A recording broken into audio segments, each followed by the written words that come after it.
Olá, aqui é o Crevinhos Tube, e vamos contar a história da Pepsi. E se inscreve no canal se ainda não é um inscrito. E deixa o gostei aí. Pepsi pode ser uma das bebidas mais amadas do mundo. A Pepsi é o segundo refrigerante mais famoso do planeta. E na visão de muitos, é até melhor do que sua grande rival, a Coca-Cola. Assim como a rival, a Pepsi também foi inventada por um farmacêutico, Caleb Bradham. Tudo começou na cidade de New Bern, Carolina do Norte, Estados Unidos. Mais especificamente, no dia 28 de agosto de 1893, quando o farmacêutico conseguiu, após vários testes, desenvolver uma bebida que seria ao mesmo tempo refrescante, energética e que também ajudava o corpo na digestão. Cerca de 7 anos antes, o farmacêutico John Pemberton havia inventado a Coca-Cola na cidade de Atlanta, também com fins aparentemente medicinais, com base no extrato das folhas de coca. Na mesma linha, a bebida de Caleb Bradham também era feita com noz de cola e um composto de ervas que, segundo seu criador, ajudavam a digestão. Primeiramente, a bebida era vendida exclusivamente na drogaria de Bradham e em algumas semanas o produto conquistou a cidade, ficando conhecido como a bebida do Brad's Drink. Tá gostando da história da Pepsi? Deixa o gostei que isso ajuda outras pessoas a ver o vídeo. Porém, o nome não era considerado eficiente, tanto por seu criador quanto pelos consumidores, e portanto foi escolhido um novo nome, Pepsi Cola. Com o passar dos anos, foi divulgada a informação de que a bebida possuía a enzima pepsina, que ajuda no trato digestivo. Porém, tal informação não é verdadeira. Na verdade, o nome Pepsi vem da expressão dispepsia, que significa digestão. Dessa forma, o nome é uma referência à expressão seguida pela palavra cola, que remete à noz de cola, que é um de seus ingredientes. Surgia assim a Pepsi Cola Company, empresa fundada em 1902 e que também marcou o fim da drogaria de seu criador, que passou a se dedicar exclusivamente ao negócio de bebidas. O crescimento foi rápido e em poucos anos a Pepsi já conquistava várias cidades dos Estados Unidos, com mais de 40 distribuidoras parceiras, e também chegava ao Canadá e ao México. Ao longo dos anos, todos os processos foram padronizados e a empresa era capaz de entregar a bebida com o mesmo sabor e aspecto em todas as regiões que atuava, o que era um grande diferencial na época em que a padronização era um ponto fraco para a maior parte dos industriais. Na mesma linha, a Pepsi já contava com uma frota de caminhões, o que agilizava muito a logística e permitia que ela atendesse rapidamente os mercados crescentes. Esses diferenciais permitiram um crescimento vertiginoso até 1918, quando, ao final da Primeira Guerra Mundial, Caleb Bradham decidiu apostar em uma manobra arriscada para garantir a matéria-prima de suas bebidas. Na época, o preço dos alimentos oscilava consideravelmente, e temendo um grande aumento do preço do açúcar, que vinha em uma crescente, a Pepsi comprou uma quantidade enorme de sacas de açúcar, que não só supriam sua necessidade momentânea, como também sua necessidade futura. Porém, ao contrário do que Bradham havia previsto, o preço do açúcar despencou e sua aposta foi um grande desastre que gerou um rombo no caixa da companhia, criando uma dívida enorme que se arrastou pelos anos seguintes. O buraco era tão grande que nem as vendas crescentes da bebida conseguiram salvar as contas do negócio. Então, mesmo após anos de sucesso crescente, a Pepsi Cola Company declarou falência em 31 de maio de 1923, e não por falta de vendas, mas sim pelo erro de cálculo de seu criador, que tentou prever o comportamento do mercado. Totalmente quebrado, Bradham vendeu o que sobrou do negócio para uma holding por cerca de $30 mil e voltou a trabalhar como farmacêutico. Foi então que o investidor Roy Megargel conseguiu adquirir os direitos sobre a marca e decidiu apostar novamente no negócio, dessa vez na cidade de Richmond, na Virgínia. A operação levaria anos para se reorganizar e não mais atenderia outros países, sendo um negócio exclusivamente nacional. Apesar dos esforços envolvidos, o crash da bolsa de 1929 fez com que o negócio não conseguisse crédito para se manter e teve que fechar as portas novamente. Assim, em 1931 foi declarada a segunda falência da Pepsi Cola Company. Curiosamente, entre 1922 e 1931, a Pepsi foi oferecida não só uma, mas 3 vezes para a Coca-Cola Company, que não teve interesse em comprar a competidora, que na época era apenas uma marca falida. A luz no fim do túnel para a Pepsi veio pouco tempo depois, quando o presidente da Loft Candy Company, Charles Gutt, decidiu comprar a marca e fazer dela viável novamente. A decisão de Gutt se deu depois de um distrato entre sua empresa e a Coca-Cola, que era até então a fornecedora das lojas de balas da Loft. Com o know-how da empresa de doces, Gutt decidiu apostar que a Pepsi poderia desafiar a Coca-Cola se ela tivesse um sabor mais doce do que a rival. E desde então, o xarope da bebida se tornou ainda mais doce e conta com cerca de 10 calorias a mais por latinha do que a concorrente. Enquanto a Pepsi havia enfrentado um calvário, outras marcas de refrigerante já haviam decolado e estavam no topo do mercado, definindo os padrões de consumo e do comércio. Dessa forma, a Pepsi não precisaria ser apenas mais uma boa competidora no mercado. Ela precisaria fazer diferente se não quisesse ser engolida pelos concorrentes. Foi assim que um plano ousado foi traçado para turbinar suas vendas. Primeiro, a Pepsi decidiu contrariar o mercado. Se até então as bebidas eram vendidas em garrafas de 177 ml, a Pepsi seria vendida pelo mesmo preço, mas com 355 ml. Na ocasião, a garrafa custava apenas 5 centavos de dólar. A ideia era não só oferecer mais que as concorrentes, mas também apostar nas camadas mais desfavorecidas, principalmente na grande massa de trabalhadores que havia perdido tudo ou quase tudo durante a Grande Depressão de 1929 e que precisava de cada centavo. A aposta deu certo e em pouco tempo a Pepsi se tornou a principal opção dos menos favorecidos, o que deu um novo ânimo para a empresa, que conseguiu reencontrar o caminho do crescimento ainda na década de 30. Em 1934, a Pepsi já voltava à exportação ao reiniciar suas atividades no Canadá. Na mesma época, seu criador, Caleb Bradham, faleceu aos 66 anos de idade. Sucesso de vendas entre os mais pobres, a Pepsi agora tinha o caixa encorpado para dar início a outra estratégia que foi fundamental para seu. Tá gostando da história da Pepsi? Deixa o gostei que isso ajuda outras pessoas a ver o vídeo. A empresa criou várias peças publicitárias que envolviam artistas e personalidades como a atriz Joan Crawford, estrela de Hollywood que era esposa do então presidente da Pepsi. Além de aparecer em vários comerciais, Crawford também exigia que em seus filmes fossem colocadas referências ao refrigerante, o que também causou um enorme aumento na exposição da marca e também em suas vendas. Em paralelo, a Pepsi decidiu ir novamente na contramão do mercado, ao apostar em publicidade que envolvia uma parcela de consumidores que estava esquecida pelas marcas da época, os afro-americanos. Até então, os Estados Unidos sofriam imensamente com a segregação racial, de modo que os afro-americanos eram colocados sempre em situações subalternas ou eram totalmente ignorados pelas grandes marcas. Dessa forma, os consumidores afro-americanos não se sentiam representados pelas marcas e não tinham uma marca com a qual verdadeiramente se identificavam.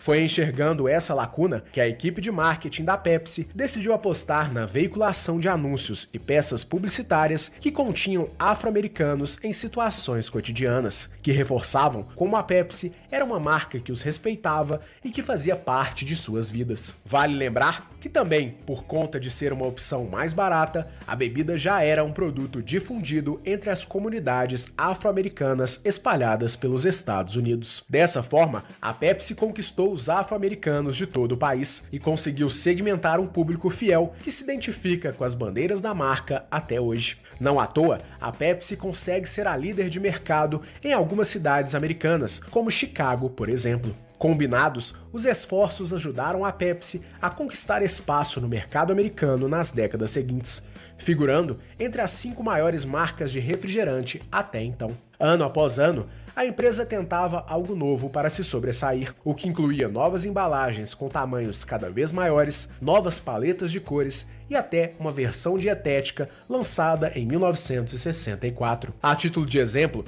é creditada à Pepsi a criação da primeira garrafa de refrigerante em embalagem PET de 2 litros. A companhia também apostou na expansão de sua linha de bebidas ao adquirir a Chip Corp of America, a empresa dona do refrigerante Mountain Dew, que faz parte do portfólio da empresa até hoje. Na mesma época, a Pepsi Cola Company decidiu realizar uma fusão com a Frito-Lay, empresa líder na produção de salgadinhos, formando a PepsiCo, um dos maiores conglomerados alimentícios do planeta e que terá sua história contada em um vídeo à parte. A partir da fusão, o conglomerado passou a controlar várias iniciativas no ramo alimentício e, ao longo dos anos, alastrou sua presença em diferentes empreitadas. A título de exemplo, a Holding é detentora dos direitos da brasileira Elma Chips, cuja história já foi contada em nosso canal e o link estará na descrição deste vídeo. Pouco tempo antes, a bebida passou a ser chamada apenas de Pepsi, eliminando o Cola, na busca de se diferenciar de seus rivais Coca-Cola e RC Cola. Porém, apesar da Pepsi ter conseguido uma fatia interessante no mercado americano, ela ainda engatinhava no mercado internacional, que era simplesmente dominado pela Coca-Cola. No Brasil, as primeiras unidades da Pepsi chegaram em 1950 ao serem importadas por um distribuidor gaúcho. 2 anos depois, foi erguida a primeira fábrica licenciada da marca em Porto Alegre. E em 1953, foi erguida a primeira fábrica oficial em solo brasileiro. Na mesma época, a empresa também batalhava para conquistar outros mercados. E ainda assim, com uma força bem menor do que sua eterna concorrente. Contudo, a Pepsi surpreendeu o mundo todo ao conseguir adentrar um mercado totalmente hostil aos produtos americanos, a União Soviética. A jogada é considerada, de certo modo, um golpe de sorte, e ocorreu depois que o mandatário Nikita Khrushchev teve contato com a bebida por meio de um encontro diplomático que aconteceu em Moscou em 1959 e que envolveu representantes dos Estados Unidos e da União Soviética. Dentre os presentes estava também o então diretor internacional da Pepsi, Donald Kendall, que levou uma máquina de carbonatação e um suprimento de xarope de Pepsi, que foi usado para mostrar ao chefe soviético que era possível preparar uma Pepsi em Moscou com a mesma qualidade que era possível se fazer na América. O líder não só apreciou a situação, como também ficou maravilhado e chegou a dizer, segundo Kendall, que a Pepsi feita em Moscou era melhor do que a Pepsi. Tá gostando da história da Pepsi? Deixa o gostei que isso ajuda outras pessoas a ver o vídeo. Como o refrigerante não tinha um apelo internacional tão forte como a Coca-Cola, considerada um dos grandes símbolos do capitalismo, a Pepsi conseguiu aos poucos ir adentrando o mercado soviético. Primeiro, através de algumas poucas trocas diplomáticas que aconteceram envolvendo o escambo por vodka e até equipamentos militares, já que a moeda soviética era considerada inútil na América. Depois, a Pepsi enviava regularmente unidades de xarope, que eram parte da produção industrial que terminava em solo soviético, se tornando assim a primeira marca norte-americana a ser vendida regularmente na União Soviética. O sucesso da parceria inusitada foi tão grande que em pouco tempo a Pepsi realizou tantas operações com o governo soviético que passou a deter o 6º maior inventário bélico do mundo, segundo a Coin Times. Inventário que foi todo vendido como sucata no mercado paralelo. A empresa americana também se tornou responsável pela distribuição da vodka Stolichnaya nos Estados Unidos como parte do acordo. A relação criada na situação foi tão forte que em 2004, Donald Kendall foi agraciado pelo presidente russo Vladimir Putin com a Medalha da Ordem da Amizade. Dessa forma inusitada, a Pepsi conseguiu uma larga fatia do mercado internacional, desafiando frontalmente a Coca-Cola pela primeira vez. Na mesma época, a Pepsi também criou seu próprio guarda-chuva de bebidas, comprando a marca americana de refrigerante de limão 7-Up e a Mirinda, refrigerante espanhol de laranja. Donald Kendall também foi o responsável por negociar pessoalmente um acordo com o governo chinês para a distribuição de Pepsi no território vermelho. E assim, o mandatário conseguiu conquistar mercados que pareciam impossíveis para a empresa americana. Posteriormente, o executivo se tornou o presidente da Pepsi. Ele também era o comandante durante a década de 80, quando a Pepsi criou aquela que é considerada sua campanha mais ousada, capaz de literalmente atordoar a Coca-Cola. Para aumentar sua participação no mercado americano, a Pepsi criou o Desafio Pepsi, uma campanha em que as pessoas faziam um teste cego para decidir qual refrigerante era melhor, Coca-Cola ou Pepsi. Durante o teste, os participantes poderiam beber apenas um único gole de cada uma das bebidas e decidir qual era a mais gostosa. O teste, aparentemente, era feito nas ruas, sem grande aparato e de forma até amadora. E o resultado foi surpreendente. A maioria das pessoas preferia a Pepsi. Para ser mais exato,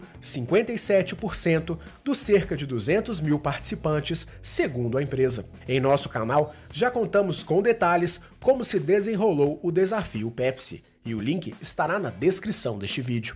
A ação se transformou em uma série de comerciais que geraram uma mania nacional, em que as pessoas reproduziam o teste por si mesmas. Graças à ação, a Pepsi conseguiu aumentar vertiginosamente as suas vendas nos Estados Unidos. Se antes, no mercado americano, a bebida ficava muitas vezes atrás de concorrentes como RC Cola e Dr. Pepper, a partir da ação, a gigante passou a figurar definitivamente no segundo lugar do mercado de refrigerantes dos Estados Unidos, com larga vantagem em relação aos antigos rivais. O sucesso do desafio foi tão grande que a empresa também conseguiu clientes da Coca-Cola. Fato que levou a Coca a tomar a pior decisão de sua história, e que nós já contamos no link que está na descrição deste vídeo. Além de incomodar a Coca, várias cidades americanas se tornaram desde então pontos onde a Pepsi é a líder de vendas até hoje. Explodindo em vendas, a Pepsi conseguiu encorpar tremendamente o seu caixa, a ponto de criar campanhas publicitárias lendárias com ícones da cultura pop, como Michael Jackson, por exemplo, que capitaneou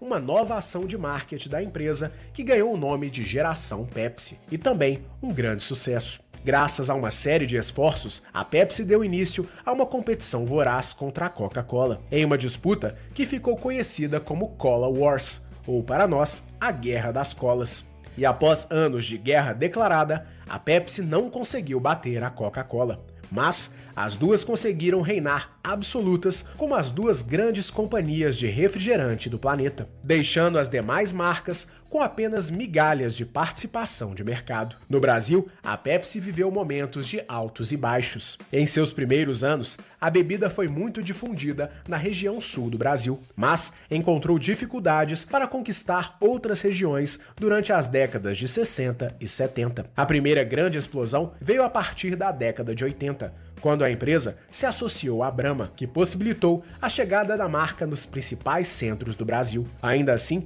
a operação foi deficitária, e os direitos da Pepsi no Brasil foram vendidos para a Argentina Baeza em 1994. Porém, 3 anos depois, a empresa argentina entrou em processo de falência e foi comprada pela Brahma, que recuperou os direitos de distribuição da linha Pepsi no Brasil. Em 1999, quando houve a fusão definitiva entre a Brahma e a Antártica, criando a Ambev, a gigante passou a deter também os direitos de distribuição da linha Pepsi no Brasil, em uma parceria que existe até hoje, e que colocou a gigante americana em um guarda-chuva com sucessos nacionais como a soda limonada, a suquita e o Guaraná Antártica. Nos anos seguintes, a Pepsi teve sucessos no Brasil, como a versão Twist, que ganhou alguns adeptos, e também através de uma série de comerciais promovidos a partir de 2010, em que foi lançado o slogan Pepsi pode ser. A campanha brincava com o fato de que, eventualmente, a bebida era considerada a segunda opção para os clientes brasileiros, e a sacada bem-humorada ajudou a empresa a aumentar significativamente as suas vendas. Nas últimas décadas, a nível mundial, a Pepsi busca conquistar espaço entre os mais jovens, principalmente com o patrocínio de diversos esportes e competições mundo afora, com destaque para a Liga de Futebol Americano, a NFL, e a Liga dos Campeões da UEFA. De todo modo, a rivalidade com a Coca continua dividindo o planeta. Afinal de contas, Pepsi ou Coca? Ainda assim, a Pepsi se tornou uma das empresas mais consolidadas e amadas de todo o mundo, e para muitos é até mesmo uma verdadeira paixão. E por conta disso, a história da Pepsi é mais uma história de sucesso que merece ser contada em nosso canal. Lembrando que estamos produzindo diversos conteúdos gratuitos sobre empreendedorismo em nosso canal. Tá gostando da história da Pepsi? Deixa o gostei que isso ajuda outras pessoas a ver o recebendo vídeo. Nosso conteúdo gratuito, se inscreva em nosso canal e acione o sininho das notificações para receber as nossas atualizações. Esperamos que você tenha gostado, um grande abraço e até a... Hoje foi a Pepsi. No Crevinhos Tube estão os melhores vídeos.